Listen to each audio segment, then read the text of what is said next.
अस्सलामुअलैकुम गाइस, अगर आपको ये वीडियो अच्छी लगी तो लाइक कर देना और कमेंट कर देना, एक घंटी बजाना ना भूलिएगा।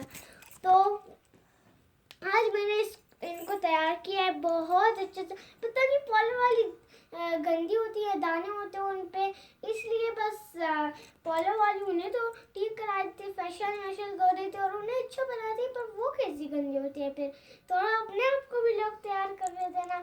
ऐसा कैसा मसला है जो हमने उस पर तालियां बजाई है, बहुत मजा है। और एक दिन देखिए जब मैंने ऐसे मेकअप किया इतनी मासूम लगी है, पर वैसे ही मासूम लगती है ना, पर इतनी ज़्यादा खूबसूरत लगती है ना तैयार होकर, और ऐसे ही बहुत मासूम लगती है कि आपको मैं क्या ही बताऊँ। पूरी ज़िंदगी कहती है कभी तेरी आवाज़ मीठी है, कभी तेरी वो मीठी है, और बहुत मज़ा आता है ना।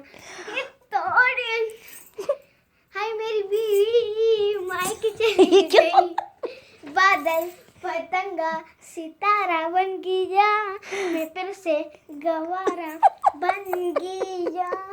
आपको हूँ मैं लोगों से होली, नाम है मेरा